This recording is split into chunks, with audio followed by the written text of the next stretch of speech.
Hello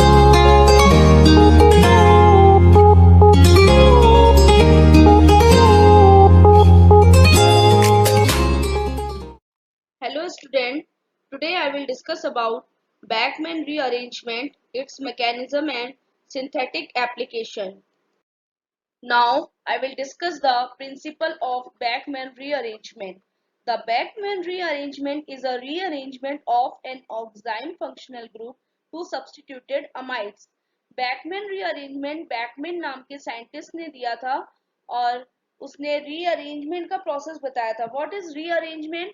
rearrangement का मतलब होता है जब किसी ग्रुप में जो एटम्स प्रेजेंट होते हैं उनको अरेंज करते हैं. This is rearrangement. ओके, तो यहाँ हम डिस्कस कर रहे हैं rearrangement of an oxime functional group to substituted amides. Oxime functional group का रीअरेंजमेंट हो रहा है सब्स्टिट्यूटेड अमाइड्स में. The rearrangement has also been successful performed on haloimines and nitrones. इसके अलावा रीअरेंजमेंट का प्रोसेस जो है वो सक्सेसफुली परफॉर्म्ड होता है हेलोइमाइंस और नाइट्रोन्स में. तो सबसे पहले हम पहला पॉइंट डिस्कस करते हैं जो ये बताया है कि ऑक्साइम फंक्शनल ग्रुप से सब्स्टिट्यूटेड अमाइड्स में रीअरेंजमेंट हो रहा है. तो पहली रिएक्शन देखते हैं ये वाली. ये कोई कार्बोनिल ग्रुप लिया है, उसकी रिएक्शन हो रही है in the presence of NH2OH hydroxyl amine की प्रेजेंस में और ये ऑक्साइम बन रहे हैं. ओके, ऑक्साइम होता है आपका NOH. अब इसको जब हीट कराते हैं तो इन द प्रेजेंस ऑफ एसिड तो ये अमाइड का फॉर्मेशन हो रहा है सब्स्टिट्यूटेड अमाइड. NH पे N के साथ एक सब्स्टिट्यूट लगा हुआ है तो ये है आपका सब्स्टिट्यूटेड अमाइड, क्योंकि अमाइड आपका क्या होता है CONH2. ठीक है, तो ये फॉर्मेशन हो रहा है. Now second step, the rearrangement has also been successful performed on haloimines and nitrones. अब हेलोइमाइंस क्या होते हैं? हेलोइमाइंस होते हैं जब नाइट्रोजन के साथ कोई हेलोजन ग्रुप लगा हो जैसे कि NCl2, और नाइट्रोन्स होते हैं जब नाइट्रोजन पे पॉजिटिव चार्ज प्रेजेंट होता है. Okay, and cyclic oxime and haloimines yield lactam. अगर साइक्लिक ऑक्साइम और हेलोइमाइंस का रीअरेंजमेंट कराते हैं तो उससे जो प्रोडक्ट बनता है वो होता है आपका लैक्टम. जैसे कि ये रिएक्शन देख रहे हैं सेकेंड वाली, साइक्लोहेक्सेनोन लिया है, इसकी रिएक्शन हो रही है in the presence of NH2OH. Same he process है आपका, हाइड्रोक्सिलामीन लिया है और उससे फॉर्म हो रहा है साइक्लोहेक्सेन ऑक्साइम का.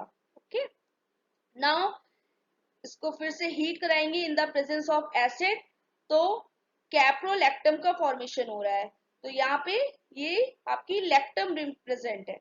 ओके, तो ये देख रहे हैं रीअरेंजमेंट किसका हो रहा है, जो ये NOH है उसका रीअरेंजमेंट हो रहा है. चाहे वो हम पहली रिएक्शन में देखें चाहे दूसरी रिएक्शन में देखें, रीअरेंजमेंट हो रहा है NOH का. तो इसी प्रोसेस को बोलते हैं rearrangement of the atoms. Okay, now I will discuss the mechanism of reaction. The most common reaction mechanism of the Bachmann rearrangement consists generally of alkyl migration anti-periplanar to the expulsion of a living group to form a nitroleum ion. Reaction mechanism जो है Beckmann rearrangement की वो depend करती है alkyl migration. What is alkyl migration? Migration is a process. A migratory insertion is a type of a reaction in organometallic chemistry wherein two ligands on a metal complex combine. जो metal complex का formation होता है उसमें जो दो ligand present होते हैं जब वो आपस में कंबाइंड होते हैं तो वो प्रोसेस जो कहलाता है वो होता है आपका माइग्रेशन. अब यहाँ पे हमने वर्ड यूज किया है एल्काइल माइग्रेशन. इट मींस जो एल्काइल ग्रुप है उसका माइग्रेशन हो रहा है. ठीक है, now what is anti periplanar? Anti periplanar का मतलब है कि जो आपके बॉन्ड एंगल प्रेजेंट होते हैं, मान लीजिए 4 बॉन्ड एंगल प्रेजेंट है तो उनका जो बॉन्ड एंगल होगा वो प्लस 150 डिग्री भी हो सकता है एंड माइनस 150 डिग्री भी हो सकता है. ठीक है, तो यहाँ पर जब रिएक्शन मैकेनिज्म होगी तो ये मेन प्रोसेस जो होगा वो होगा एल्काइल माइग्रेशन का, और उससे क्या होगा, लिविंग ग्रुप फॉर्म होगा। लिविंग ग्रुप जो होगा वो एज अ नाइट्रेलियम आयन के फॉर्म में फॉर्म होगा। नाइट्रेलियम आयन मैं पहले भी बता चुकी हूँ, जब नाइट्रोजन पे पॉजिटिव चार्ज प्रेजेंट होता है। Okay, this is followed by solvolysis to and imidate and then tautomerization to the amide. उसके बाद क्या होगा, जो नाइट्रिलियम आयन है वो किसके थ्रू एक प्रोसेस होगा, सॉल्वोलिसिस। सॉल्वोलिसिस का मतलब होता है जहां पे न्यूक्लियोफाइल को एज अ सॉल्वेंट यूज करते हैं, उससे इमीडिएट का फॉर्मेशन होगा, और इमीडिएट का टॉटोमराइजेशन होने से अमाइड का फॉर्मेशन हो जाएगा।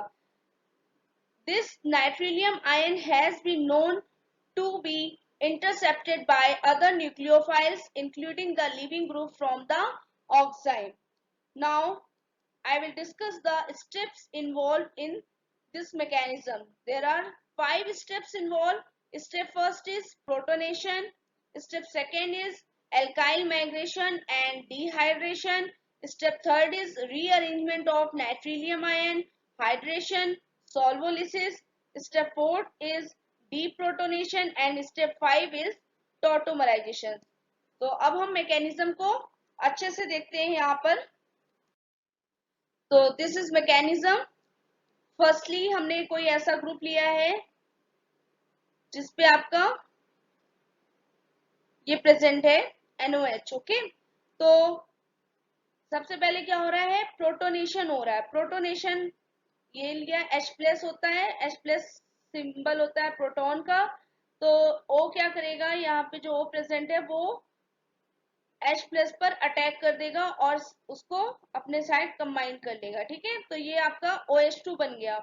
अब ये फर्स्ट स्टेप कंप्लीट हो गया, प्रोटोनेशन। नाउ सेकेंड स्टेप क्या था, एल्काइल माइग्रेशन। ये देख रहे हैं एल्काइल ग्रुप प्रेजेंट है। अब जो ये एल्काइल ग्रुप है ये माइग्रेट हो रहा है, और माइग्रेट होके जा रहा है किसके पास, N के पास, नाइट्रोजन के पास। ठीक है, जैसे ही ये N के पास शिफ्ट होगा जाके, तो जो जहां एल्काइल ग्रुप कार्बन से था जिस बॉन्ड से, वो बॉन्ड क्या होगा, वो भी शिफ्ट हो जाएगा, अरेंज हो जाएगा जाके डबल बॉन्ड के साथ। तो ये यहाँ पे कार्बन और नाइट्रोजन के बीच में डबल के अलावा ट्रिपल बॉन्ड आ जाएगा। ठीक है, अब जैसे ही यहाँ ट्रिपल बॉन्ड आएगा तो जो यहाँ OH2 है ये वाटर के फॉर्म में बाहर निकल जाएगा। इस प्रोसेस की वजह से यहाँ डिहाइड्रेशन हो जाएगा। ओके, तो सेकेंड स्टेप भी आपका कंप्लीट हो गया, एल्काइल माइग्रेशन और डिहाइड्रेशन। नाउ थर्ड स्टेप, सबसे पहले क्या हुआ, नाइट्रेलियम आयन का फॉर्मेशन हुआ। देख रहे हैं N पे क्या है, पॉजिटिव चार्ज। अब नाइट्रेलियम आयन के फॉर्मेशन होते ही जो ये ट्रिपल बॉन्ड है उसमें से एक बॉन्ड शिफ्ट होके जो नाइट्रेलियम आयन में पॉजिटिव चार्ज है उस पे जाकर अटैच हो जाएगा। ये क्या शो कर रहा है कि यहाँ पे इलेक्ट्रॉन डेफिशिएंसी हो गई है, तो ये जाके यहाँ पे शिफ्ट हो जाएगा। ठीक है, तो जैसे ही नाइट्रोजन पे जाएगा तो कार्बन पे पॉजिटिव चार्ज आएगा, मतलब कार्बोकेटायन का फॉर्मेशन हो जाएगा। तो ये एक तरह से रीअरेंजमेंट हो गया, फिर से बॉन्ड का, बॉन्ड शिफ्टिंग हो रही है। ओके, तो ये इंटरमीडिएट कंपाउंड बन गया। अब यहाँ पे हाइड्रेशन करा देंगे, वाटर का एडिशन हो जाएगा। वाटर का एडिशन जैसे ही होगा कार्बन पे, कार्बोकेटायन में, तो ये देखिए H2 इस तरह से बाइंड हो गया जाके, बट O पे अभी हम पॉजिटिव चार्ज शो कर रहे हैं।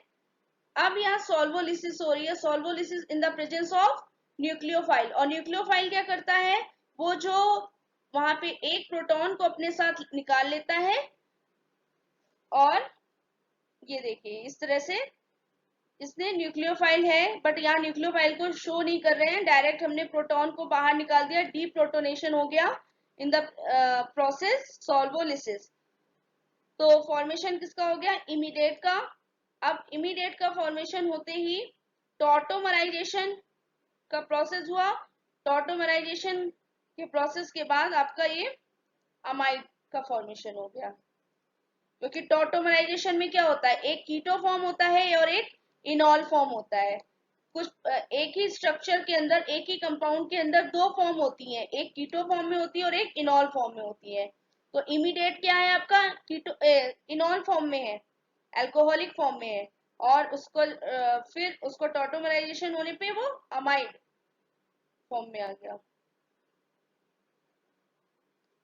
Now I will discuss the application of Beckmann rearrangement. तो यहाँ हम देखेंगे कि बैकमैन रीअरेंजमेंट का कहाँ कहाँ पे यूज हो रहा है।